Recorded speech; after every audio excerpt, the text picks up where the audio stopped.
नमस्कार, आप देख रहे हैं कालचक्र। मैं हूं श्रद्धा और मेरे साथ हैं प्रश्न कुंडली विशेषज्ञ पंडित सुरेश पांडे जी। पंडित जी, बहुत बहुत स्वागत है आपका। नमस्कार। कलियुग में कष्टों की काट बनेगी हनुमान चालीसा। देखिए कालचक्र। आप भी रोज हनुमान चालीसा पढ़ते ही होंगे, हनुमत आराधना करते ही होंगे, लेकिन क्या आपने कभी सोचा है कि हनुमान चालीसा को इतना चमत्कारी क्यों कहा जाता है? क्या है हनुमान चालीसा के पीछे का विज्ञान? क्या है इसका ज्योतिषीय पहलू? हनुमान चालीसा में ऐसी कौन सी चौपाइयां हैं जो आपको किसी भी रोग और शोक से बचा सकती हैं? साथ ही एक बात की, हनुमान चालीसा पढ़ते हुए हमारा उच्चारण एकदम सही होता है? क्या है हनुमान चालीसा पढ़ने के नियम? ये सारे वो सवाल हैं जिसका जवाब जानना आपके और हमारे लिए बहुत जरूरी है। तो आज इन्हीं सब सवालों का जवाब देंगे पंडित सुरेश पांडे जी। इसलिए हनुमान चालीसा का विज्ञान और इसे पढ़ने से होने वाले चमत्कारों को जानने के लिए बने रहिए हमारे साथ और ध्यान से देखिए आज का कालचक्र। अपनी चर्चा को शुरू करेंगे, लेकिन हमेशा की तरह सबसे पहले जानेंगे आज का शुभ मुहूर्त। 15 अप्रैल 2022 दिन शुक्रवार। आज चैत्र शुक्ल पक्ष की चतुर्दशी तिथि रात 2:25 तक है। इसके बाद पूर्णिमा तिथि शुरू हो जाएगी। उत्तरा फाल्गुनी नक्षत्र सुबह 9:35 तक। इसके बाद हस्त नक्षत्र शुरू होगा। ध्रुव योग सुबह 7:56 तक था। इस समय व्याघात योग शुरू हो चुका है। आज रवि योग बना हुआ है और आज के कुछ अशुभ मुहूर्त भी हैं। जैसे शनिवार है, शुक्रवार है तो राहु काल सुबह 10:30 बजे से दोपहर 12 बजे तक, गुलिक काल सुबह 9:09 तक, यमगंड काल दोपहर 3:34 से 5:10 तक रहेगा। इन समयों में न तो किसी कार्य का शुभारंभ करना चाहिए और न ही दूर की यात्रा के लिए प्रस्थान करना चाहिए। जय मां विंध्यवासिनी। तो आज बात हनुमान चालीसा की होगी और पंडित जी, आप हनुमान चालीसा की महानता, वैज्ञानिक दृष्टिकोण और ज्योतिषीय दृष्टिकोण तो आप बताएंगे, ज्योतिषीय महत्व भी बताएंगे, लेकिन उससे पहले मैं ज़रा हनुमान जी के बारे में जानना चाहती हूँ। हनुमान जी की महिमा के बारे में बताइए, क्योंकि मुझे नहीं लगता कि कोई भी ऐसा परिवार होगा जो हनुमान चालीसा ना जानता हो। सबको कंठस्थ होती है हनुमान चालीसा। तो हनुमान जी की क्या महिमा है? देखो, हनुमान जी की महिमा कहने के लिए तो सरस्वती का भी मुंह छोटा पड़ेगा। मैं तो एक साधारण मनुष्य हूँ, ठीक है। और हनुमान जी भगवान शिव के ही एक अंश हैं और भगवान राम के भक्ति के लिए ही इन्होंने ये रूप धारण किया था। और कलयुग में हनुमान जी ही एक ऐसे देवता हैं जो अजर अमर हैं। आज भी मैं दावे के साथ कहता हूं, जहां आप निराश होकर दुनिया का आश्रय छोड़कर हनुमान जी को याद करेंगे, वहीं हनुमान जी किसी न किसी रूप में आपकी सहायता करने के लिए उपस्थित हो जाएंगे। हनुमान जी का सबसे बड़ा चमत्कार ये है कि आप कहीं भी विपत्ति में फंस करके हनुमान जी को याद करिए, हनुमान जी वहां किसी न किसी रूप में आपको मिल जाएंगे, किसी न किसी रूप में आपकी मदद कर जाएंगे। इसमें कोई संशय नहीं है। इसी कारण से दो चीजें बता रहा हूं श्रद्धा, एक तो गायत्री मंत्र और एक हनुमान चालीसा। भारत से लेकर के पूरे विश्व में जहां भी सनातन धर्मी कोई रहता होगा उसे दो चीजें जरूर याद होंगी, एक तो गायत्री मंत्र याद होगा और दूसरा हनुमान चालीसा याद होगा। आज तक कोई ऐसा सनातन धर्मी नहीं मिला जिसने ये कहा हो कि मुझे गायत्री मंत्र नहीं आती, या ऐसा कोई सनातन धर्मी नहीं मिला जो ये कहा हो कि हनुमान चालीसा क्या होती है। तो इसलिए इसकी लोकप्रियता का ही आधार इस बात का संकेत है कि हनुमान जी कलयुग के प्रत्यक्ष देवता हैं और इनकी आराधना से, इनकी साधना से सब प्रकार की मनोकामना पूरी होती है। तो हम आपको बताना चाहेंगे कि हनुमान चालीसा एक प्रकार से ज्योतिष के दृष्टि से अगर देखें तो भी ये कह सकते हैं कि सबसे पहले हनुमान चालीसा के विज्ञान के बारे में आप जान लीजिए। जैसे युग सहस्र योजन पर भानु, लील्यो ताहि मधुर फल जानू।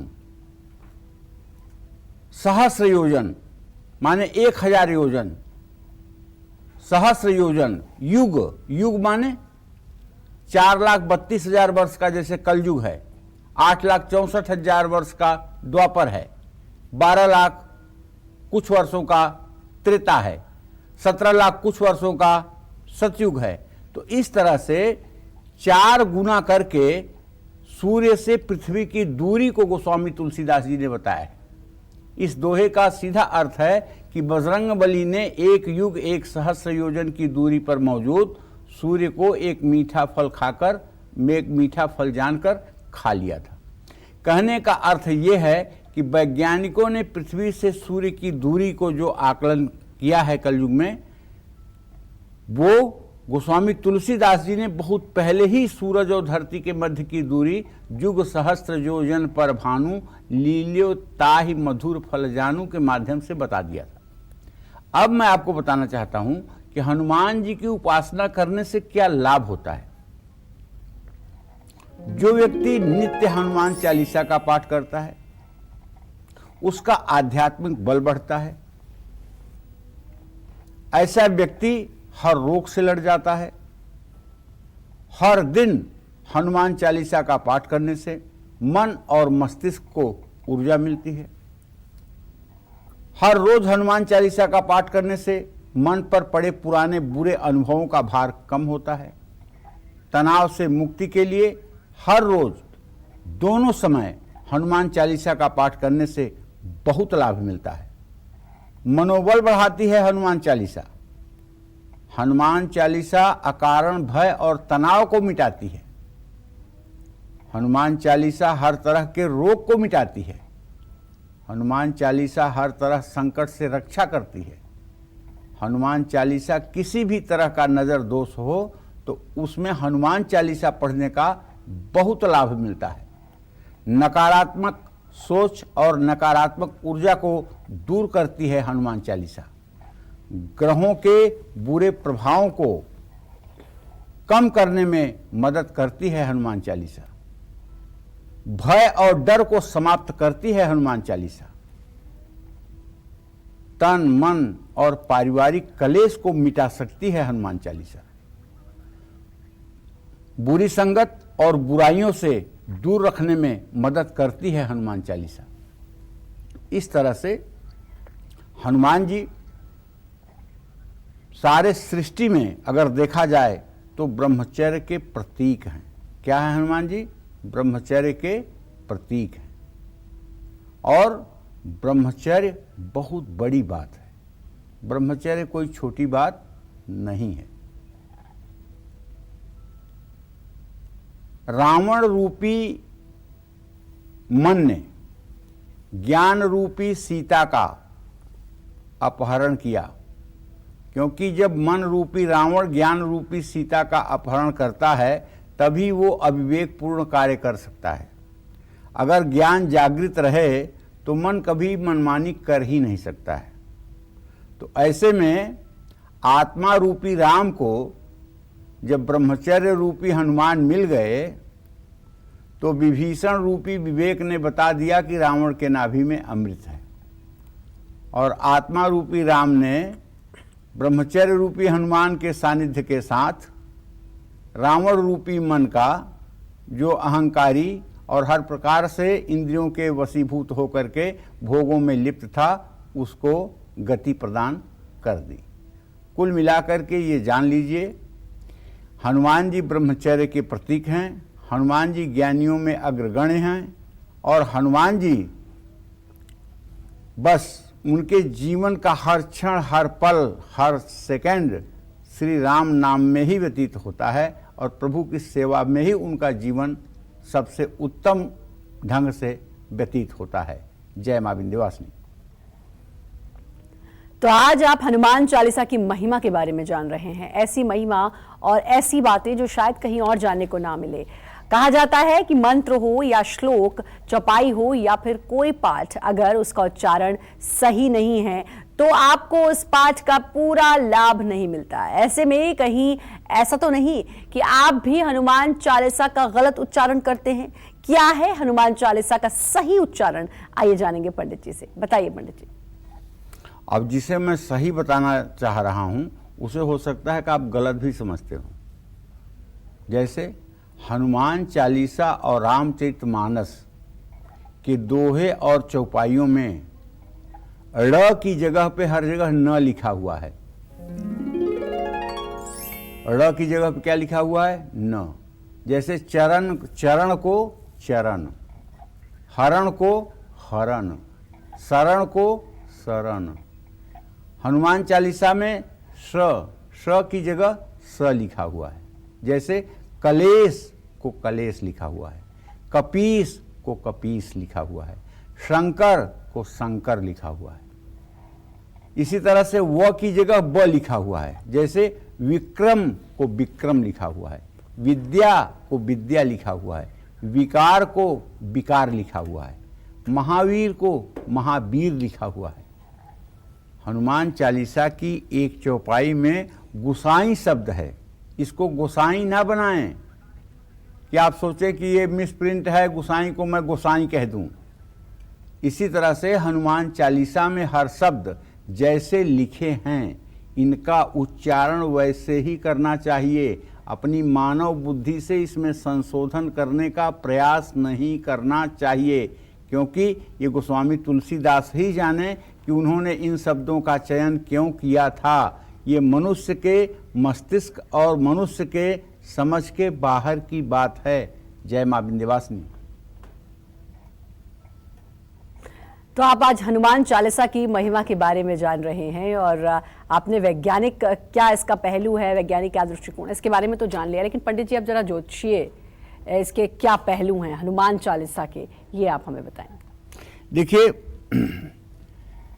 जब भी इस चराचर जगत में एक छोटा सा तिनका भी इधर से उधर होता है, उसका भी अपना एक ज्योतिषीय पहलू होता है। और हनुमान जी का तो बहुत बड़ा ज्योतिषीय पहलू है। जैसे ज्योतिष शास्त्र में शनि और मंगल ये दो ऐसे ग्रह हैं कि इनकी पूजा उपासना, इनको प्रसन्न करना हर नागरिक चाहता है। शास्त्रों में कहा गया है कि सिर्फ और सिर्फ हनुमान की उपासना से शनि ग्रह की शांति हो जाती है। जिन लोगों पर शनि की 19 वर्षों की महादशा चल रही है, या शनि की 7.5 साल की 7.5 है, या जिन लोगों के ऊपर शनि की ढैया चल रही है, उनको रोज हनुमान चालीसा का पाठ करना चाहिए। शनिदेव की कृपा पाने के लिए हर शनिवार हनुमान चालीसा या सुंदरकांड का पाठ करना चाहिए। उलटी पुलटी कपिलंका जारी, कूदी पड़े पुण्य सिंधु मझारी।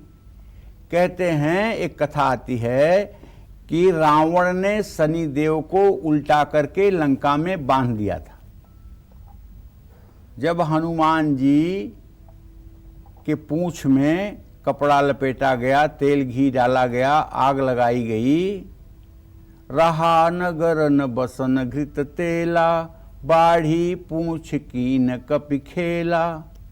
तो क्या होता है कि हनुमान जी लंका को जब जलाते हैं और लंका सोने की होने के कारण अच्छे से नहीं जल पाती है, तो आते हैं शनि का बंधन खोल करके और शनि का चेहरा लंका की तरफ कर देते हैं, और शनि की दृष्टि पड़ते ही लंका जल के राख हो जाती है। इस एहसान को मानने के लिए शनिदेव ये कहते हैं कि जो भी व्यक्ति हनुमान की उपासना करेगा, जो भी व्यक्ति हनुमान के लिए व्रत करेगा, जो व्यक्ति हनुमान चालीसा का पाठ करेगा या हनुमान का भजन करेगा, उसके ऊपर शनिदेव की अशुभ दृष्टि नहीं पड़ेगी। इसीलिए शनिवार को बूंदी का प्रसाद भोग के रूप में समर्पित करके उसे लोगों में बांटना चाहिए, और शनिवार की शाम को हनुमान जी को केवड़े का इत्र अर्पित करना चाहिए। जिन लोगों की कुंडली में मंगला दोष है, मंगली दोष है, उनको मंगल के बुरे प्रभाव को कम करने के लिए हनुमान चालीसा का पाठ जरूर करना चाहिए।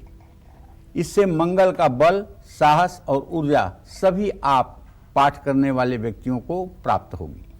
मंगल ग्रह की कृपा पाने के लिए मंगलवार को जल्दी उठकर लाल रंग के कपड़े पहनकर घर की उत्तर पूर्व दिशा में बैठकर हनुमान चालीसा पढ़ें, और चमेली का तेल और सिंदूर, ये दोनों चीज़ों से हनुमान जी को चोला चढ़ाएं।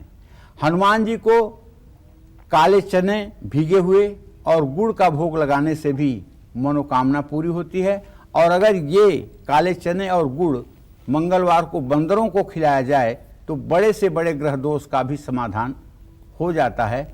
जय मां विंध्यवासिनी। एक सवाल मेरे मन में पंडित जी, क्योंकि हनुमान जी के लिए कहते हैं कि महिलाओं को उनकी पूजा नहीं करनी चाहिए, ऐसे ही शनिदेव के लिए भी कहते हैं। कितनी सही है ये बात, या फिर ये केवल एक भ्रम फैला हुआ है? कहीं मैंने किताब में नहीं पढ़ा है कि महिलाओं को जो है हनुमान जी की पूजा नहीं करनी चाहिए। अलिंगे अस्मद युष्मदी। देखो श्रद्धा, इस शरीर का लिंग तो है लेकिन आत्मा का कोई लिंग नहीं है। मीराबाई एक संत से मिलने गई तो संत के शिष्य से उन्होंने कहा कि जाइए कह दीजिए कि मीरा आई है मिलने के लिए। तो संत ने कहा कि जाकर मीरा से कह दो कि मैं किसी महिला से नहीं मिलता। मीरा ने उस शिष्य से कहा कि जाकर यही संत से पूछ लो कि आप पुरुष कब हुए। जब शिष्य ने जाकर के महात्मा से पूछा कि महाराज मीरा पूछ रही है आप पुरुष कब हुए, तो महात्मा आकर के मीरा के चरणों में गिर गए कि तूने आज मेरे ज्ञान की चक्षु खोल दी है। सचमुच में ये शरीर तो नश्वर है और इसमें रहने वाली आत्मा तमाम प्रकार की योनियों में जाती है, जो पुरुष योनि, पशु योनि, तिर्यक योनि, पशु पक्षी योनि, तमाम योनियों में जाती है। उसके अनुरूप ये लिंग धारण करती है। तो मनुष्य का लिंग तो कुछ हो ही नहीं सकता है। इसलिए हनुमान उपासना स्त्रियों के लिए वर्जित बिल्कुल नहीं है, ये मैं दावे के साथ कह सकता हूँ। लेकिन थोड़ा सा शारीरिक संरचना के आधार पर पुरुषों की अपेक्षा स्त्रियां अशौच होती हैं, ये बात सबको मानना पड़ेगा। इसलिए शारीरिक संरचना ही ऐसी है। ऐसे में महिलाओं को उन दिनों में जब वो अपने को अशुद्ध समझती हैं तो उन्हें थोड़ा सा हनुमान जी की मूर्ति से, हनुमान जी के विग्रह से, हनुमान जी के सानिध्य से दूरी बनाए रखना चाहिए। और हाँ, महिलाओं को हनुमान जी की पूजा करते समय उनसे पितृभाव में पूजा करना चाहिए। हनुमान जी हमारे पिता हैं, ऐसा मान करके उपासना और पूजा करनी चाहिए। निश्चित रूप से ये एक प्रकार का मिथक है।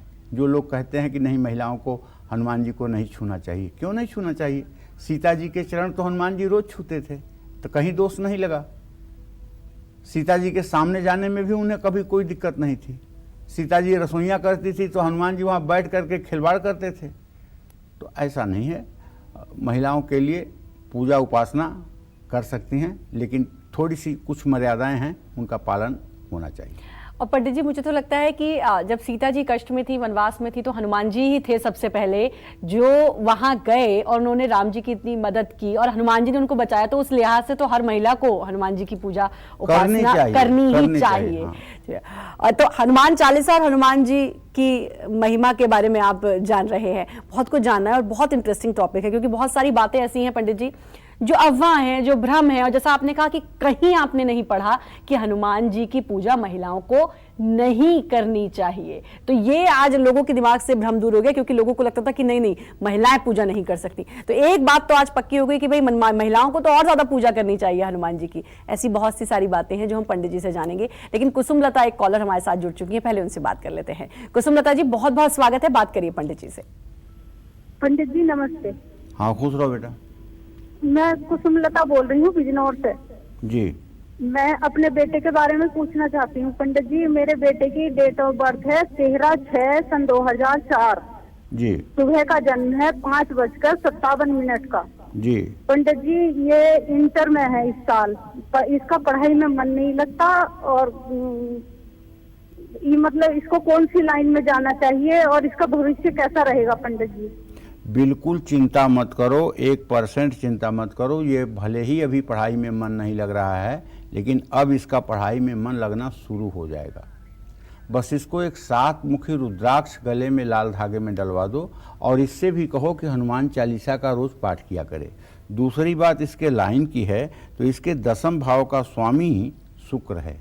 मैं तो कहूँगा कि इस लड़के के लिए फैशन टेक्सटाइल या निफ्ट से रिलेटेड अगर एजुकेशन दिलवाई जाए तो वो अच्छा रहेगा। और मास कम्युनिकेशन करवा के इसे जर्नलिज्म की पढ़ाई, पत्रकारिता की पढ़ाई भी इसके लिए फ़ायदेमंद रहेगी। इन उपायों को आप कर सकते हैं और इसके करियर में तब 4 चांद लगता हुआ आप देखेंगे जब ये अपना करियर ग्लैमर की दुनिया में या फिर जर्नलिज्म की दुनिया में बनाना चाहेगा। एक और कॉलर हमारे साथ जुड़ चुके हैं, रीनू जी पटियाला से। रीनू जी बहुत बहुत स्वागत है, बात करिए पंडित जी से। जय माँ विंध्यवासिनी पंडित जी। जय माँ। पंडित जी, मैं पटियाला से रेणु जोशी बोल रही हूँ। जी। मैंने अपने बेटे धीरज जोशी के बारे में पूछना है आपसे। पंडित जी, उसकी डेट ऑफ बर्थ है 6/2/94 94 जी 3:35 शाम का जी। समय। लुधियाना पंजाब का बर्थ प्लेस है जी। पंडित जी, एक तो उसकी जब शादी की बात शुरू करते हैं तो कोई जैसे टेवा नहीं मिलता, आगे बात नहीं बढ़ रही। और दूसरा, वो बैंक में, प्राइवेट बैंक में जॉब तो करता है, कहीं बाहर जाने के लिए कागज लगाता है तो वो नहीं काम सिरे चढ़ता। तो क्या करना चाहिए पंडित जी? उसके फ्यूचर के बारे में पूछना है जी। देखिए, ना तो अभी इनका करियर बहुत अच्छा हो पाया है और ना तो मैरिज का समय बन पाया है। विवाह का समय बनने में जहाँ तक मुझे लग रहा है कि सितंबर 2022 के बाद इनके विवाह का योग बनेगा और 2023 में फरवरी मार्च तक इनका विवाह हो ही जाएगा।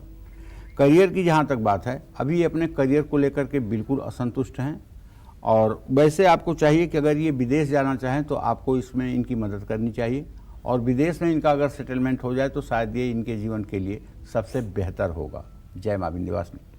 आज पंडित जी आपको हनुमान चालीसा पढ़ने का वैज्ञानिक और ज्योतिषीय महत्व बता रहे हैं। साथ ही आपको कब और कैसे पढ़नी चाहिए हनुमान चालीसा, इसके बारे में भी पंडित जी से चर्चा करेंगे। लेकिन उससे पहले पंडित जी से जानेंगे कि वो कौन से ग्रह हैं जो हनुमान जी की पूजा करने मात्र से आपको शुभ फल देंगे। बताइए पंडित जी। देखो, सूर्य ग्रह की कृपा पाने के लिए हनुमान जी को हर मंगलवार गुड़हल के फूलों की माला अर्पित करनी चाहिए। अब हनुमान जी का और सूर्य का एक संबंध आपको बताता हूँ। कथा आती है हमारे पुराणों में कि बाल समय में हनुमान जी ने उगते हुए सूर्य को देखा। उन्हें लगा कि कोई फल है और भूख लगी थी और जा कर के उन्होंने सूर्य को अपने मुंह में ले लिया। जब त्रिलोकी में अंधकार छा गया, देवता त्राहिमाम करने लगे, तो सारे देवता हनुमान जी के पास आए। इंद्र को तो आप समझते ही हैं। इंद्र बहुत ही अधीर बुद्धि वाला व्यक्ति इंद्र होता है, जिसे हर समय अपने सत्ता और कुर्सी की ही पड़ी रहती है। उसने हनुमान जी से कहा कि सूर्य को बाहर निकालो। हनुमान जी कुछ बोले ही नहीं। उसने अपने वज्र से हनुमान जी के ठोड़ी पर प्रहार कर दिया और उस ठोड़ी के प्रहार के कारण हनुमान जी को कष्ट हुआ, इसमें कोई दो राय नहीं। लेकिन माता अंजना कुपित हो गई, पवन देव कुपित हो गए। देवताओं ने प्रार्थना की और इंद्र ने अपने वज्र से ठोड़ी पर जो चोट लगी हुई थी उसको स्पर्श करके उसे अमर किया, ठोड़ी को अमर किया। हनु माने होती है ठोड़ी, चिबुक, दाढ़ी। ये पोर्शन जो है ये हनु कहलाता है हिंदी में। हनु, हनुमान मतलब जिसका ये चिबुक, दाढ़ी, ठोड़ी अमर हो गई हो, उनको कहते हैं हनुमान। इंद्र ने इसको वज्र से मारा था और बाद में इसको अजर अमर होने का आशीर्वाद भी दिया था। तो कहने का मतलब हनुमान नाम इसलिए पड़ा। गुड़हल के फूल की माला हनुमान जी को अर्पित करना चाहिए और हर रोज उगते हुए सूरज को देखते हुए हनुमान चालीसा का पाठ भी करना चाहिए। इसके बाद तांबे के लोटे से सूर्य को जल देना चाहिए। इस तांबे के लोटे में चीनी या गुड़ या शहद नहीं डालना चाहिए। राहु की पीड़ा से मुक्ति पाने के लिए हर रोज हनुमान चालीसा का पाठ करिए और किसी भी हनुमान मंदिर में जौ और तेल का दान करिए। कमजोर शुक्र के कारण अगर आपको धन समृद्धि की कमी हो रही है तो हर रोज रात में सोने से पहले हनुमान जी के सामने सरसों के तेल का दिया जलाकर हनुमान चालीसा का पाठ करना चाहिए। और यदि आपके अंदर साहस की कमी है, आपको अंधेरे में डर लगता है, आप बोलते समय हकलाते हैं, आपका आत्मविश्वास नहीं काम करता है, आपको विषय तो आते हैं लेकिन उत्तर देते नहीं बनता है, तब आंख बंद करके हनुमत उपासना कीजिए, क्योंकि ज्ञानियों में अग्रगण्य हैं हनुमान जी, ज्ञानियों में अग्रगण्य। अतुलित बलधामम स्वर्ण शैलाभदेहम धनुजवन कुशान ज्ञानी नाम अग्रगण्यम सकल गुण निधानम वानराणाम धीशम रघुपति प्रिय भक्तम वात जातम नमामि। हनुमान जी कैसे भाई ज्ञानियों में अग्रगण्य है? तो जब लंका में पहुंचते हैं और विभीषण का घर देखते हैं तो बिना किसी के परिचय के हनुमान जी कहते हैं, यह सन हठी करी हूं पहचानी साधु ते होई न कारज हानि। जैसे आपके देश में आपके दुश्मन देश का कोई आकर के और जासूसी कर रहा हो और आपको बता दे कि मैं जासूस हूं, तो ये बहुत बड़ी ढिठाई वाली बात नहीं है। मंदिर मंदिर प्रतिकर शोधा देख्यऊ जह तह अगणित जोधा गयऊ दशानन मंदिर माही अति विचित्र कही जात सुनाही शयन किए देखा कपिते ही मंदिर महुन दिखाई बैदे ही।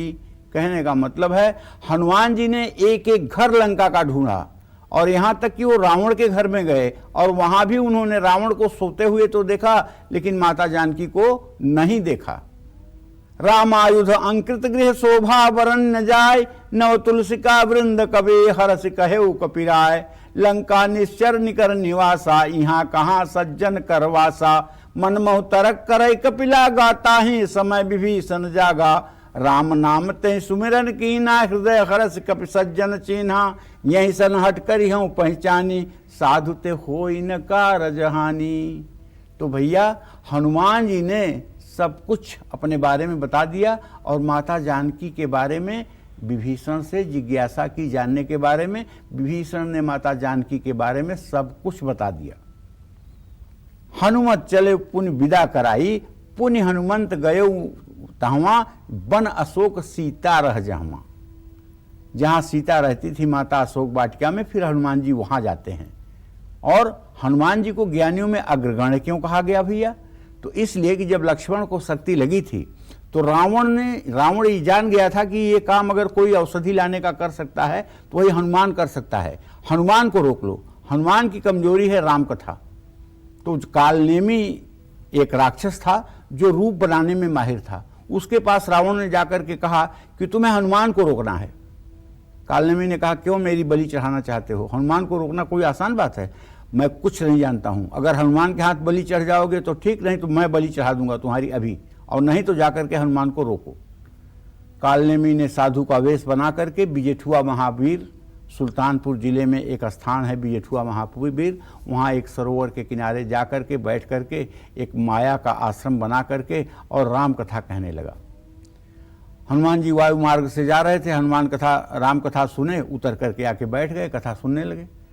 10 मिनट कथा हुई होगी। इसके बाद कालनेमी कहता है, होई महारण रावण रामू जीतहि राम न संशयामू। बहुत बड़ा रण हो रहा है रावण और राम में, राम जीतेंगे इसमें कोई संशय नहीं है। हनुमान जी के दिमाग की घंटी बजी, करे ये संत है और पहले कह रहा है रावण रामू, पहले रावण कह रहा है बाद में राम को कह रहा है, जरूर दाल में काला है। अगर ये संत होता तो पहले राम का नाम लेता, रावण का नाम बाद में लेता। बेचैन होकर हनुमान जी उठे और बोले मुझे प्यास लगी है। तो उसने कहा कि बगल में सरोवर है। सरोवर में हनुमान जी जाते हैं तो लात लाग मकरी अकुलानी, वहाँ एक अप्सरा थी जो ऋषि के श्राप से मगरमच्छी हो गई थी। वो अपने रूप में आकर कही कि मुनि न हो यह निश्चर घोरा। हे हनुमान, ये मुनि नहीं है, ये निशाचर है, इसने बेश बना करके यहाँ उपस्थिति दर्ज की है। हनुमान जी ने कहा कोई बात नहीं, अब तुम जाओ स्वर्ग, मैं इनका इंतजाम कर देता हूँ। और हनुमान जी ने गुरुदक्षिणा के रूप में एक लात मारा कालनेम को, कालनेम चले गए ऊपर। गोस्वामी दास जी, तुलसीदास जी लिखते हैं, अरे उघरे अंतन होई निबाहु कालनेम जी में रावण राहु। मतलब भेद खुल जाने के बाद किसी का निर्वाह नहीं होता है। कैसे? कालनेमी का भेद खुल गया कि ये राक्षस है, एक लात हनुमान जी ने दे दिया, वो चला गया ऊपर। रावण का भेद खुल गया कि नाभि में अमृत है, भगवान राम ने एक बाण धीरे से सटा दिया, वो ऊपर चला गया। राहु का भेद खुल गया। सूर्य चंद्रमा ने विष्णु से कह दिया कि अरे इसने तो अमृत पी लिया है, ये राक्षस है। तो भगवान विष्णु ने अपने चक्र सुदर्शन से उसका गर्दन काट दिया। इस तरह से जब भेद ही खुल जाता है, जीवन का मर्म ही खुल जाता है, तो फिर जीवन नष्ट होने के कगार पर आ जाता है। जय मां विंध्यवासिनी। बिल्कुल, तो ऐसी जानकारी और इतनी अच्छी कि मैं भी खो गई थी। आपने इतनी अच्छी तरीके से बताया हनुमान जी क्या हैं। और कहते हैं ना कि कलयुग में हनुमान जी आज भी जिंदा हैं, आज भी हैं, और जो आपने कहा अजर अमर हैं। और शायद इसीलिए हनुमान जी की इतनी महिमा है और हनुमान जी की इतनी फैन फॉलोइंग है, अगर मैं आज की लैंग्वेज में कहूँ तो। बहुत सी बातें मैं पंडित जी आपसे जानूंगी, क्योंकि हनुमान जी भूल गए थे, उनको याद दिलाया गया था। और को नहीं जानत है जग में कपि संकट मोचन नाम तो तिहारो, ये सब जानूंगी। लेकिन उपायों के बारे में भी मैं जानूंगी। और हनुमान चालीसा के वो चमत्कारी उपाय हम पंडित जी से जानते हैं जो हमारे कष्टों को दूर रखने की ताकत रखते हैं। मैंने कई बार आपको भी सुना है कि आप किसी को उपाय बता रहे होते तो आप हनुमान चालीसा की एक दो पंक्ति बताते हैं कि इसको करिए, या फिर जब डर लगता है तो हमसे बड़े बुजुर्ग कहते थे कि हनुमान चालीसा का जाप करना, भूत पिशाच निकट नहीं आवे, महावीर जब नाम सुनावे, तो ये सब करना। तो ये जो लाइनें हैं ये कितनी चमत्कारी और कैसे कष्टों को दूर करेंगे? ये सब सिद्ध लाइनें हैं बेटा। ये 40 हनुमान चालीसा की 40 चौपाइयां 40 सिद्धि दे सकती हैं, इसमें जरा सा भी संदेह नहीं है।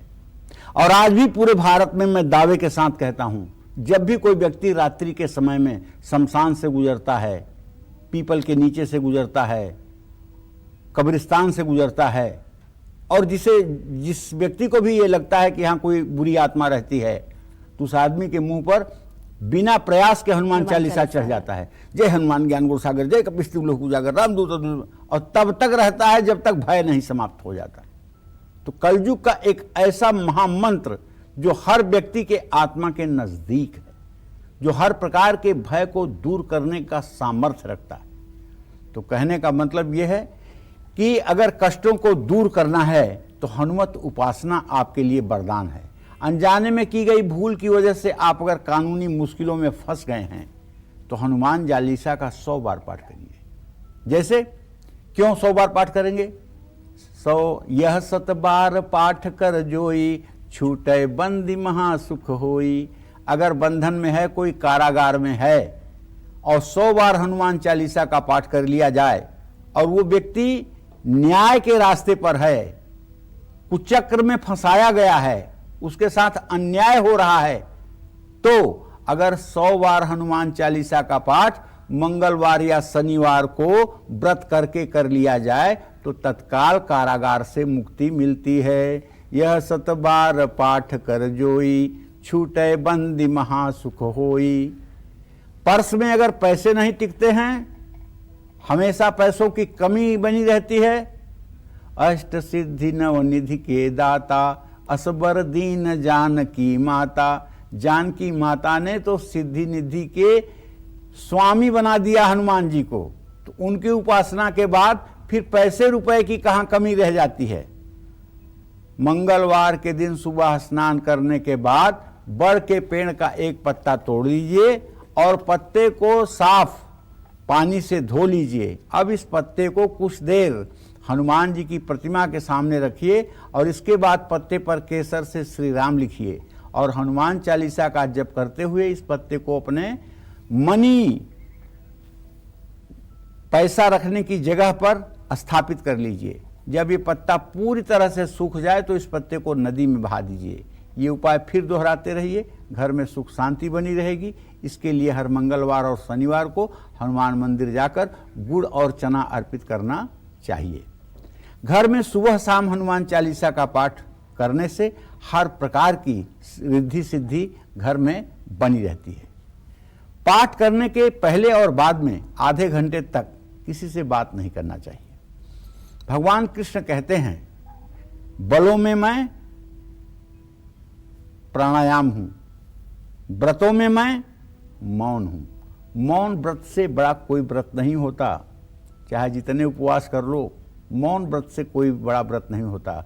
लेकिन मौन व्रत ऐसा नहीं होना चाहिए कि कोई पूछे कि श्रद्धा कलम कहाँ है और गिलास कहाँ है। तो अगर आप इशारा कर रहे हो तो आप केवल वाचा मौन व्रत है आपका। और मौन व्रत होना चाहिए मनसा वाचा कर्मणा, मन से, वचन से और कर्म से, तीनों से आप जब मौन हो जाते हैं तब ये होता है श्रेष्ठ मौन व्रत। मतलब पत्थर की मूर्ति की तरह आप हो जाएं। कोई एक्टिविटी और किसी बात पर आपके अंदर रिएक्शन नहीं होना चाहिए। इस तरह का व्रत यदि आधे घंटे नित्य कोई व्यक्ति कर ले तो मैं विश्वास के साथ कह सकता हूं ऐसे व्यक्ति के जीवन में दुर्लभ से दुर्लभ मनोकामना भी पूरी होती है। 21 दिनों तक ऐसा करने से हनुमान जी की कृपा आप पर हर समय बनी रहेगी। और ये बहुत बड़ा व्रत है, कहने के लिए आधा घंटा बड़ा कम लग रहा है। आप 2 मिनट मनसा वाचा कर्मणा अगर अपने आप को रोक लें तो मैं कहता हूं कि आप धन्य हैं और आपकी मां की कोख धन्य है जिसने आपको पैदा किया है। ये आसान बात नहीं है। मनसा वाचा कर्मणा शिथिल होना ये आसान नहीं है। ये कहना आसान है लेकिन ये होना आसान नहीं है। इसके लिए अभ्यास करना चाहिए। अपि चित्तम समाधातुम न शक्नोषि मयि स्थिरम, कहने का मतलब कृष्ण भगवान अर्जुन से कहते हैं कि यद्यपि मुझ में अपना मन लगाना ये न शक्नोषि मयि स्थिरम कठिन है। ततो अभ्यास योगेन मामेक्षाप्तु धनंजय, लेकिन हे अर्जुन अभ्यास योग के द्वारा ये संभव है। ये मत समझो कि अभ्यास योग के द्वारा ये संभव नहीं है। अभ्यासे अप्यसमर्थोऽसि मत कर्म परमो भव, अगर अभ्यास करने में भी तुम असमर्थ हो तो मेरे लिए कर्म करो। तो कहने का मतलब ये है कि जो लोग हनुमान जी के लिए मौन व्रत धारण करते हैं उनके जीवन में रिद्धि सिद्धि सदैव बनी रहती है। जय मां विंध्यवासिनी। धन ऐश्वर्य पाने के लिए, कर्ज से मुक्ति और परिवार से क्लेश मिटाने के लिए हनुमान चालीसा से हम कौन से उपाय कर सकते हैं, जानेंगे पंडित जी से। बताइए पंडित जी। देखो, धन, सुख, समृद्धि और ऐश्वर्य की प्राप्ति के लिए मंगलवार को हनुमान मंदिर में हनुमान चालीसा की 11 किताबें दान करना चाहिए। किताब दान करने का मतलब कि आप ज्ञान दान कर रहे हैं। और दानों में सबसे बड़ा दान जो होता है वो ज्ञान दान होता है। ज्ञान दान से बढ़कर के कोई दान नहीं होता है, क्योंकि और जितने भी दान हैं वो सब नश्वर हैं, सब नष्ट हो सकते हैं। लेकिन ज्ञान एक ऐसी चीज़ है जो सनातन है और जो हर समय रह सकता है। एक शरीर से दूसरे शरीर में, एक आत्मा से दूसरे आत्मा में ज्ञान का स्थानांतरण होता रहता है। इसलिए ये कभी नष्ट न होने वाली प्रक्रिया है। तो कारोबार में उन्नति के लिए सूजी या मूंग की दाल का हलवा पीतल की थाली में रखकर हनुमान जी को भोग लगाना चाहिए। 11 बार हनुमान चालीसा का पाठ करना चाहिए। अगर परिवार में बहुत कलेश होता है तो हर मंगलवार और शनिवार को हनुमान मंदिर में 21 उड़द की दाल के दाने, सिंदूर, चमेली का तेल, फूल और प्रसाद चढ़ाकर सुंदरकांड या हनुमान चालीसा का पाठ करना चाहिए। अगर आप बेरोजगार हैं, आपकी नौकरी या कारोबार पर संकट आ रहा है, तो मंगलवार के दिन आपको सुंदरकांड का पाठ जरूर करना चाहिए और उसमें एक संपुट जोड़ना चाहिए। दीन दयाल बिरदु संभारी, हरहु नाथ मम संकट भारी। अगर विपत्ति भारी है तो इस मंत्र से संपुट करने पर तत्काल मनोकामना पूरी होगी। हनुमान चालीसा का पाठ जरूर करिए। और अगर कर्ज से मुक्ति होना चाहते हैं तो बुधवार और रविवार को कभी भी पैसे ना लौटाएं। सिर्फ पैसे लौटाने की कोशिश मंगलवार को करें। अगर मंगलवार को आप कर्ज चुकाएंगे तो आप विश्वास करिए अतिशीघ्र आप कर्ज से मुक्त हो जाएंगे। सरसों के तेल के बड़े से दीपक में 2 लौंग डालकर दीपक जलाइए और हनुमान चालीसा का पाठ करिए। शरीर में किसी भी तरह की पीड़ा है तो हनुमान चालीसा के साथ हनुमान बाहुक का भी पाठ करिए। इससे शरीर की पीड़ा, और जिन लोगों को 7 फोड़े फुंसियाँ एक साथ होते हैं, जिन लोगों को गुप्त स्थान पर फोड़े फुंसियाँ होती हैं, जिन लोगों के पीठ के घाव जल्दी सूखते नहीं हैं, जिन लोगों के शरीर में गिल्टियाँ बहुत निकलती हैं, उससे परेशान रहते हैं, ऐसे सभी लोगों को हनुमान जी की उपासना करनी चाहिए और सुबह शाम हनुमान बाहुक का पाठ करना चाहिए। हनुमान बाहुक का पाठ करने से किसी भी प्रकार का चर्म रोग और किसी भी प्रकार का फोड़ा फुंसी जो आपके जीवन में नासूर बन चुका है, उससे भी आपको पीड़ा में राहत मिलेगी। जय मां विंध्यवासिनी। तो हनुमान जी की महिमा के बारे में जान रहे हैं। पंडित जी, अगर हम अब नियमों की बात करें तो हनुमान चालीसा या हनुमत आराधना करते समय कौन से वो विशेष नियम है जिनका पालन करना चाहिए? देखिए, नियम तो हर चीज़ में होता है। जैसे हनुमान जी ब्रह्मचर्य के प्रतीक हैं, हमने कहा आपसे। हनुमान जी की पूजा में ब्रह्मचर्य का पालन अनिवार्य है। हनुमान जी की पूजा में बनाया हुआ शुद्ध घी का प्रसाद होना चाहिए। हनुमान जी को सिंदूर लगाने के लिए सिर्फ तिल या चमेली के तेल का प्रयोग करना चाहिए। हनुमान जी को केसर या हल्दी मिलाकर के ही लाल चंदन लगाना चाहिए। सुबह हनुमान जी को गुड़ नारियल का भोग भी लगा सकते हैं। दोपहर को हनुमान जी को गुड़ घी और गेहूं के आटे का चूरमे का भोग लगा सकते हैं। रात के समय हनुमान जी को प्रसाद में फल का भोग लगा सकते हैं। हनुमान जी की उपासना में सिर्फ रुद्राक्ष या मूंगे की माला का ही प्रयोग करना चाहिए। जय मां विंध्यवासिनी। हनुमान जी की कैसी तस्वीर घर पर कहाँ लगाने से बल, बुद्धि और विद्या का विकास होता है, साथ ही रोग और शोक भी दूर हो जाते हैं? कैसी मूर्ति या कैसी तस्वीर हनुमान जी की कहाँ रखें? बल बुद्धि विद्या देहु मोहि हरहु कलेश विकार। हनुमान जी का चित्र हमेशा अपने घर में दक्षिण दिशा की ओर देखते हुए लगाना चाहिए। जिस हनुमान मंदिर में हनुमान जी के मूर्ति का मुंह दक्षिण दिशा में हो, वो मंदिर कहा जाता है संकट मोचन मंदिर। जब दक्षिण दिशा में हनुमान जी का मुंह हो जाता है तो क्या बन जाते हैं? संकट मोचक। और उस मंदिर का नाम हो जाता है संकट मोचन मंदिर। यह चित्र बैठी मुद्रा में लाल रंग का होना चाहिए। दक्षिण दिशा की ओर मुंह करके हनुमान जी का चित्र शुभ है, क्योंकि हनुमान जी ने अपना प्रभाव सबसे ज्यादा इसी दिशा में दिखाया है। जात पवन सुत देवन देखा, जाने कहूँ बल बुद्धि भी सेखा। तो कहने का मतलब हनुमान जी दक्षिण दिशा में ही मुंह करके समुद्र का लंघन किए थे और दक्षिण दिशा में ही जाकर के उन्होंने माता सीता की खोज की थी। हनुमान जी बाल ब्रह्मचारी हैं। ऐसे में अपने शयन कक्ष में इनकी प्रतिमा नहीं रखनी चाहिए गृहस्थ लोगों को। घर में नकारात्मक ऊर्जा अगर बहुत ज़्यादा है तो हनुमान जी को शक्ति प्रदर्शन की मुद्रा का चित्र लगाना चाहिए।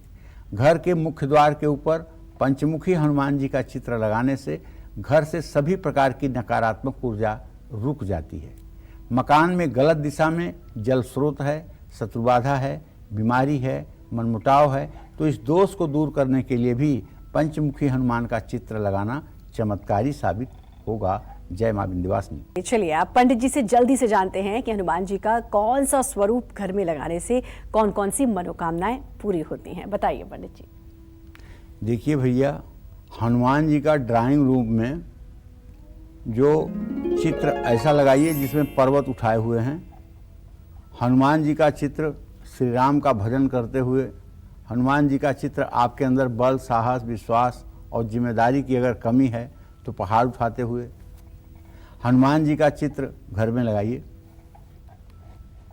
परिवार में कलेश रहता है तो हनुमान जी का ऐसा चित्र लगाइए जिसमें वो राम भक्ति करते नजर आ रहे हों।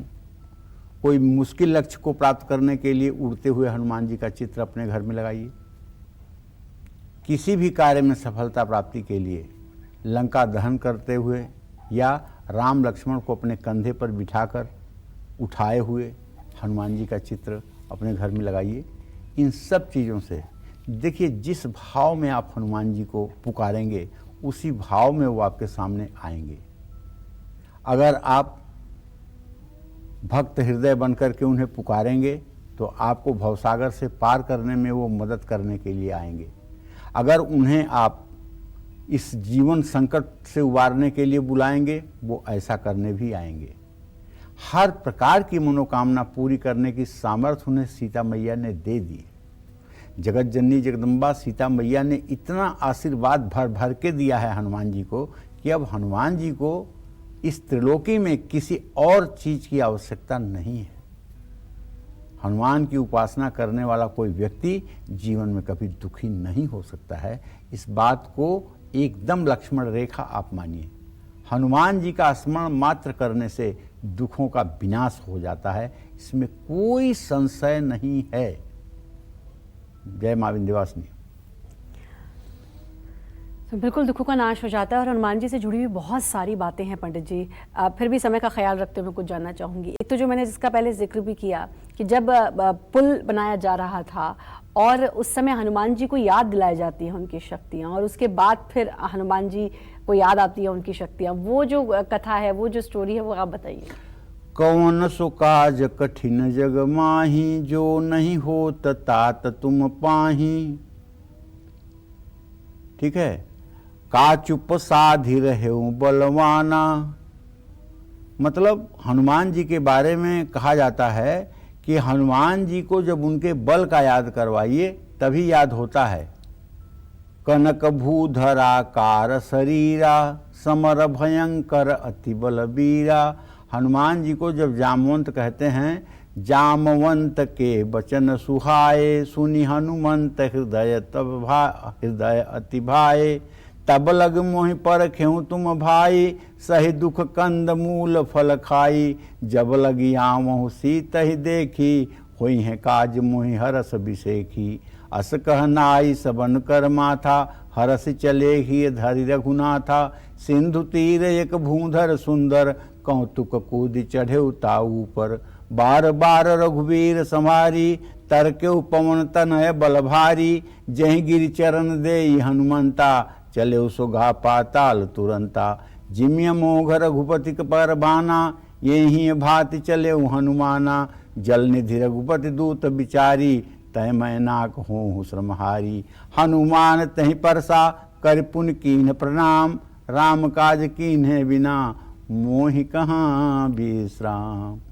हनुमान जी ही एक ऐसे भक्त हैं जो प्रभु श्री राम के कार्य को अधूरे पर छोड़ करके विश्राम नहीं कर सकते हैं। इसी तरह से जो हनुमत भक्त हनुमान की उपासना को अधूरे में छोड़ करके घर गृहस्थी के कामों में नहीं लिपटते हैं, उन्हें भी हनुमान जी अत्यंत प्रिय हैं और वो हनुमान जी को प्रिय हैं। इसमें संशय नहीं करनी चाहिए। जय मां विंध्यवासिनी। अपना जीवन सफल बनाने के लिए 12 राशि वाले कैसे करें हनुमत आराधना, आइए जानेंगे पंडित जी से। बताइए पंडित जी। देखिए, वैसे तो हनुमान जी की सबको आराधना एक जैसी ही करनी चाहिए, लेकिन राशियों के अनुसार अगर आप विशेष रूप से पूजा उपासना शुरू करें तो इससे विशेष मनोकामना की पूर्ति भी होती है। जैसे मेष राशि के जातक मंगल से प्रभावित होते हैं, ऐसे लोगों को एक मुखी हनुमंत कवच का पाठ करना चाहिए और हनुमान जी को बूंदी का प्रसाद चढ़ाना चाहिए। यदि आपकी वृषभ राशि है तो आपको रामचरितमानस में जो सुंदरकांड लिखा हुआ है उसको सूर्यास्त के बाद घी का दिया जलाकर हनुमान जी की मूर्ति के सामने सुंदरकांड का पाठ करना चाहिए और हनुमान जी की प्रतिमा के सामने मीठा रोट बना करके उसका भोग लगाना चाहिए और लोगों में बांटना भी चाहिए। इसी क्रम में जो मिथुन राशि के जातक हैं उन्हें चाहिए प्रभु हनुमान की पूजा उपासना के बाद अरण्य कांड का पाठ करें और हनुमान जी को भोग प्रसाद अर्पित करने के बाद एक पान का बीड़ा भी चढ़ाएं। कर्क राशि के जातकों को चाहिए पंचमुखी हनुमंत कवच का पाठ करें, इससे मनोकामना पूरी होगी। और सिंह राशि के जातक तो रामचरितमानस के बालकांड का ही पाठ करें और हनुमान जी को गुड़ की रोटी का प्रसाद भोग के रूप में अर्पित करें। कन्या राशि के जातक रामचरितमानस के लंका कांड का पाठ करें और हनुमान जी की प्रतिमा के सामने घी के 6 दिए जलाएं। तुला राशि के जातक रामचरितमानस के बालकांड का पाठ करें और वृश्चिक राशि के जातक हनुमानाष्टक का पाठ करें और हनुमान जी को गुड़ वाले चावल बनाकर भोग के रूप में अर्पित करें। धनु राशि के जातकों को बताना चाहूँगा कि आप रामचरितमानस के अयोध्या कांड का पाठ करिएगा, हनुमान जी को शहद का भोग लगाइएगा। और मकर राशि के जो जातक हैं उन्हें रामचरितमानस में किष्किंधा कांड का पाठ करना चाहिए, सुग्रीव और प्रभु श्री राम के मिलन का वर्णन पढ़ना चाहिए। और कुंभ राशि के जातकों को रामचरितमानस के उत्तर कांड का पाठ करना चाहिए, काग भुसुंडी गरुण संवाद जरूर पढ़ना चाहिए और हनुमान जी को मीठी पूड़ी या मीठी रोटी बना करके भोग लगाना चाहिए। मीन राशि के जातकों को हनुमान बाहुक का पाठ करना चाहिए, इससे हर प्रकार की मनोकामना पूरी होती है। जय मां विंध्यवासिनी। बहुत अच्छी जानकारी पंडित जी, ऐसी जानकारी जिसको जानने के लिए लोग बहुत उत्सुक रहते हैं और शायद ये जानकारी खोजते भी होंगे, लेकिन आपके माध्यम से पता चली, कालचक्र के माध्यम से पता चली। आपने अपने समय दिया, उसके लिए आपका बहुत बहुत धन्यवाद। और उम्मीद करते हैं आज का ये इतना विशेष टॉपिक, इतना अच्छा विषय आपको वाकई में बहुत पसंद आया होगा। कल फिर एक नए विषय और आपकी परेशानियों को दूर करने के लिए ढेरों उपाय लेकर हम आएंगे पंडित सुरेश पांडे जी के साथ। तब तक कालचक्र की पूरी टीम को दीजिए इजाजत, लेकिन देश दुनिया की तमाम खबरों के लिए लगातार बने रहिए न्यूज़ 24 के साथ। नमस्कार, मैं हूं मानक गुप्ता। अगर आपको हमारा ये वीडियो पसंद आया हो तो इसे लाइक और शेयर जरूर करें, और हां, हमें सब्सक्राइब और फॉलो करना ना भूलें ताकि आप देश और दुनिया की कोई खबर मिस ना करें। तो जुड़े रहिए हमारे साथ और देखते रहिए न्यूज़ 24।